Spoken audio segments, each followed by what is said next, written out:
What is up, ladies and gentlemen? Cjthecheesedj here, and today, guys, we'll be going over the top 5 starter dinos that you should be taming in ARK 2021.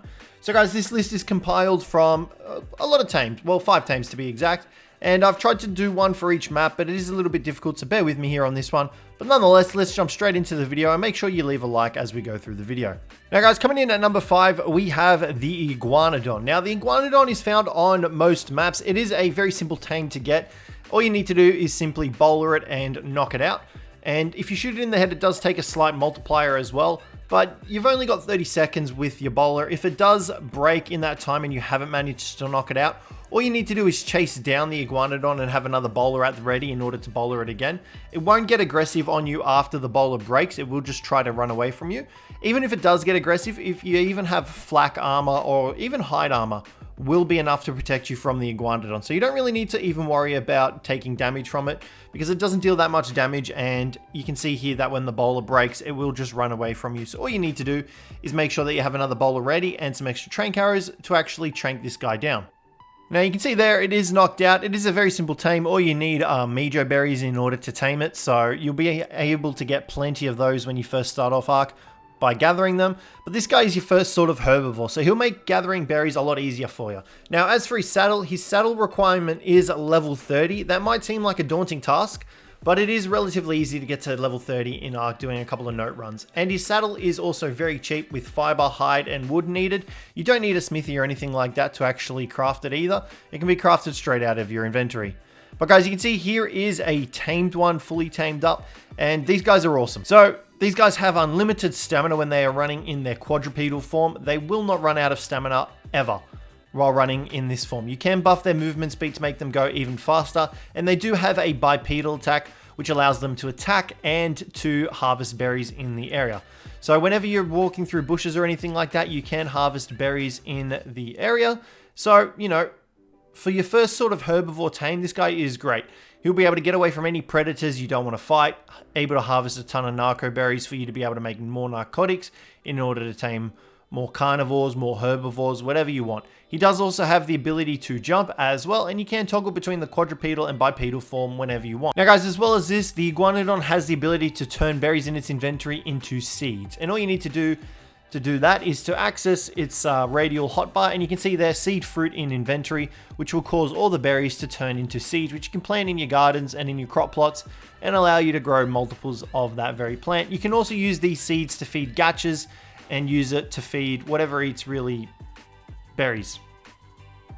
Now guys, coming in at number 4, we have the raptors. Now raptors are very easy tames to get. They're found in packs on pretty much every map.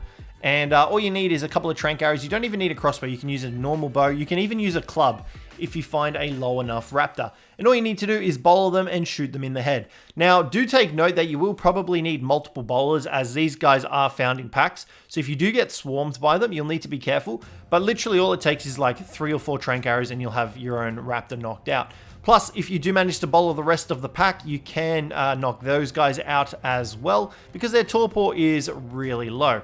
Now, another added benefit of this is that if you do bowler the rest of the pack and they break free, they won't actually try to attack you. They'll just run away. And then all you need to do is feed them mutton or prime meat, which is very easy to come across on certain maps. Mutton anyway. Prime meat you can find through stegos and pretty much any other large carnivore or herbivore. But you just kind of have to make sure you put a bit of distance between yourself and the other raptors. Otherwise, you can see there, you'll get attacked by them. But you can saw there, 1 trank arrow was all we needed to knock out this lower level raptor. So you could definitely get by doing this with a club or something else that deals low torpor.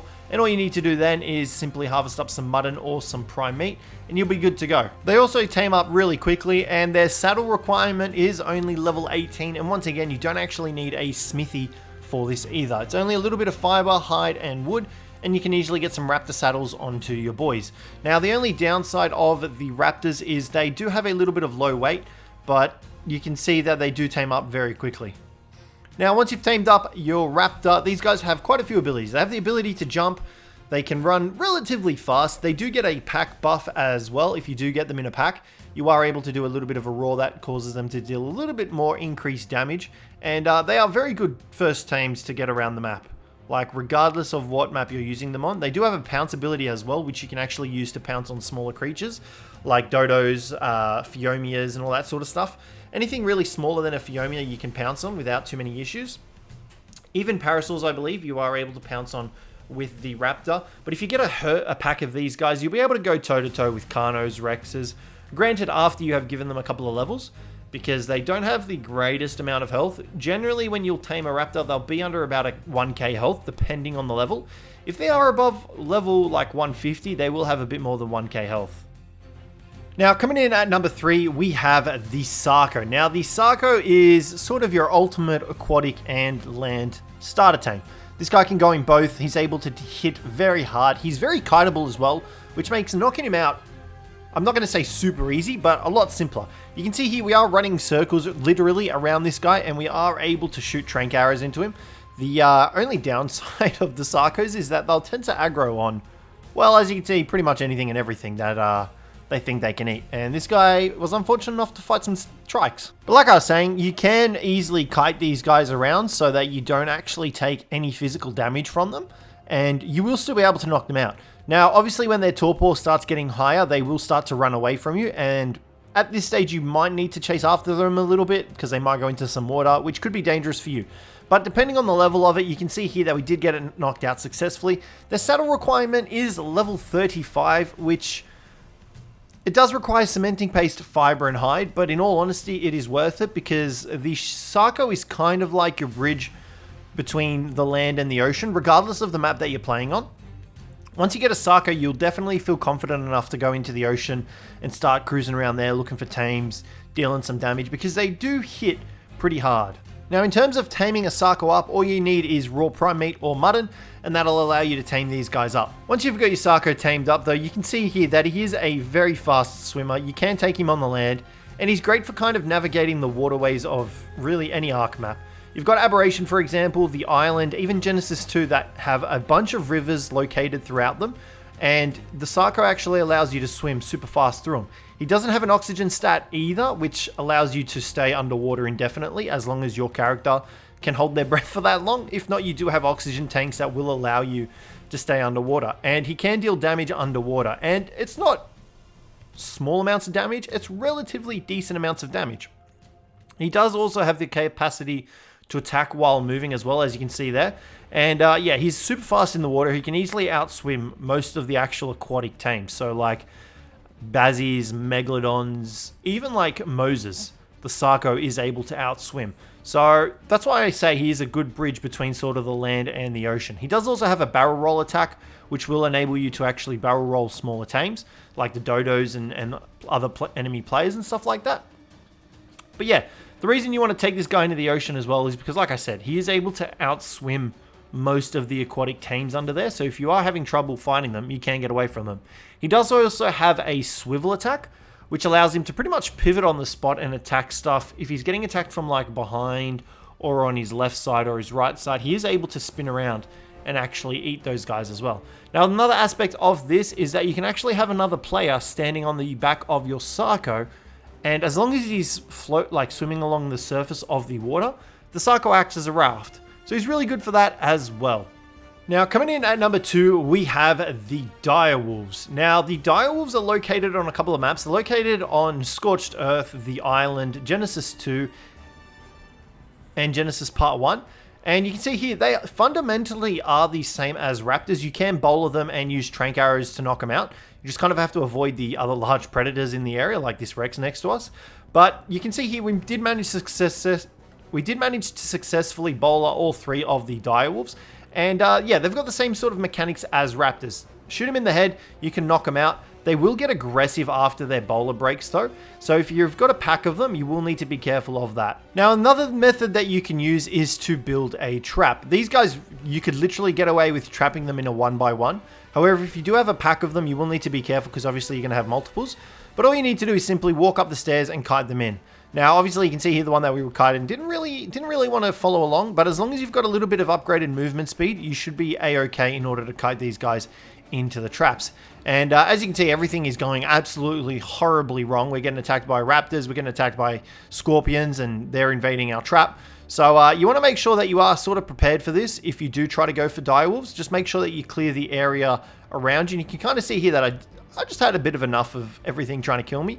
But we did still manage to get 2 direwolves in the trap as well. But like I said, you just need to make sure that you have cleared the area away from everything. And once they're in the trap, they're a simple knockout tame. You don't need to really bowler them if you don't want to. You can just use your standard trank arrows to actually knock them out. And yeah, you can see here, this one is a 135, so it is going to have quite a bit of torpor. But yeah, a 1x1 trap will be more than enough to hold them. You can see here, we didn't even need to kite this guy into the trap in order to actually get him in there. He just ran in there of his own volition. And all you need to do is knock him out. These guys are, in my opinion, significantly stronger than raptors, due to them getting an even stronger pack buff and just actually getting a damage bonus for the more direwolves that you have with you. And you could actually expand on this trap even if you wanted to and build it a 2x2. And then that way you would actually get the entire pack of wolves in there. And if you do knock out one direwolf and the others are still attacking, they won't actually damage that knocked out direwolf because their own species can't damage knocked out tames. And that applies for every ARK creature. But you can see here, all you need to do is shoot them in the head to slowly whittle down their torpor. This red and blue one here is a 135, which is why it's taking a little bit longer. But we're completely safe due to the fact that we have a trap and everything like that. So yeah, that's all you need to do in order to knock them out. Now, once you've got the direwolf tamed by using raw meat or mutton, mutton obviously will work the best. These guys are great. They're relatively fast. They have a jump. They can do a bite attack. They've got better stats than raptors. Only downside is that they don't actually have a saddle. So there's no way you can provide extra armor for these guys, unfortunately, which is the only downside. But they're relatively fast. They can jump. They can get around the map really well. They do provide you with I'm pretty sure with a hypothermic insulation, which increases your temperature. As well as that, they can sniff out weaker dinos. So you can see here we're doing a sniff ability, and this will also show up reapers or anything buried underground. As well as that, anything nearby that has low health will appear to us, and we can actually go ahead and kill that. Now, these guys only get stronger in packs. Now, guys, you can see here that the direwolf does have a glow on it. This is to indicate that this direwolf is the pack leader. Now, the pack leader will deal more damage, and it can also do a howl ability, which actually buffs the rest of the direwolf pack up. Now, you can see here they also have that sniff ability that I mentioned earlier. And yeah, pretty much you just want to roam around with the direwolf pack, and these guys hit extremely hard. They're super strong, and you can pretty much just destroy anything you go up against with a pack of direwolves. Like, no joke. Only thing you probably can't kill are gigas, but this poor Thylacoleo just got absolutely obliterated by us, and they just deal so much damage. Definitely would recommend getting some direwolves for yourself. Now, guys, finally coming in at number 1, we have the Mei Wing. Now, the Mei Wing is literally the perfection when it comes to a starter tame. Super easy to tame. It is not aggressive whatsoever, and it has a huge range of usefulness. So all you need in order to actually knock out a Mei Wing is a couple of billboards. So you could literally get this at level 15 and jump straight onto a Mei Wing. Actually, a little bit higher because you do need its saddle. But you can see here, we are trying to just trap it with the billboards. It's fairly simple to trap with billboards.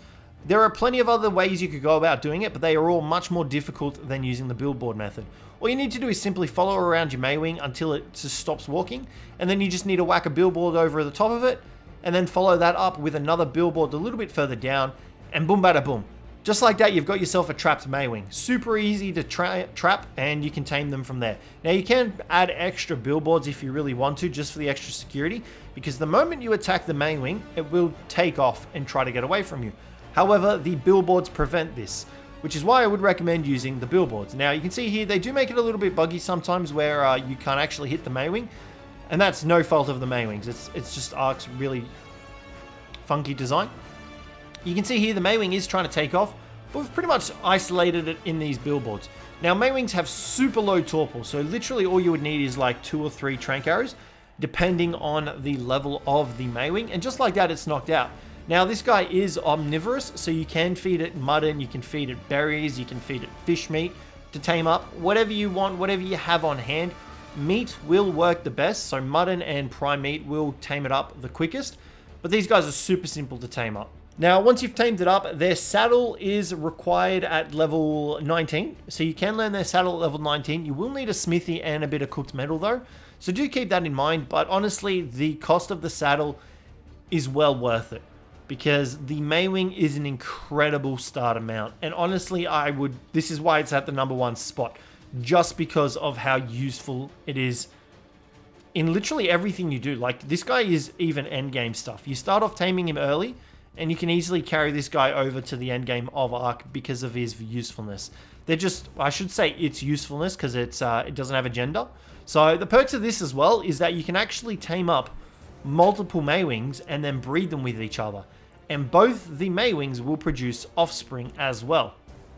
Now, reason why it's a great starter tame, because it has the ability to glide, it has the ability to jump, it has the ability to traverse the map with ease. The only other creatures that have glide abilities are griffins, snow owls, and rock drakes. So the Mei Wing, in comparison to those guys, is super low on the level of level requirements in order to tame. As well as that, it's got a super good swim speed. It can technically glide over land and water. As you guys saw there, it just kind of skims across the top of everything. And you can see here that it is also able to do it over land and pretty much destroy anything in its path. Any resources, anything like that, it can just kind of plow through there. It's super good. Such a good starter tame. As well as that, you can harvest a bunch of berries with it by utilizing its belly flop attack and its primary attack. This will allow you to pretty much harvest berries in a circumference around the Mei Wing. So I'd heavily recommend getting this guy first over like the Iguanodon or anything else, purely because of how useful and versatile this guy is. You can see here it's got the glide ability. The only thing that it does struggle with, however, is gaining altitude. Because it is a glider, it technically doesn't have the capacity to fly straight up. So you will struggle sometimes to gain a little bit of altitude, but honestly, the cost is well worth it for this guy, hands down. He doesn't also have an oxygen stat as well, so you can swim underwater with them indefinitely, and they're really good swimmers. So guys, that is the Mei Wing, and like I said, it does produce offspring of varying kinds, and it also produces multiple eggs. So you can see here that it has multiple eggs that it produces for each stage of the kibble life. Simple, basic, extraordinary, exceptional, I'm pretty sure that's all of them. Regular kibble, it produces all these eggs. So you can actually use these eggs in order to make kibble of varying quantity and quality. So if you farm up a bunch of Mei Wings, you're definitely going to have a great time with them because they're so versatile. Now, as well as that, the reason why they're useful in the end game is because they also have the ability to produce milk. Now, with this milk producing ability, they are able to act as a feeding trough for newborn babies. You can also claim newborn babies with your Mei Wing, and they will be riding in the saddle of the Mei Wing, which is super useful because you can pretty much bring them with you wherever you want. So definitely keep that in mind with the Mei Wings. They're such good tames, and I'd heavily recommend getting one. But guys, that's going to wrap the video up for today. Hopefully you guys enjoyed this one. Let me know what you thought of it down below in the comments. But other than that, guys, thanks very much for watching, and I'll catch you in the next one.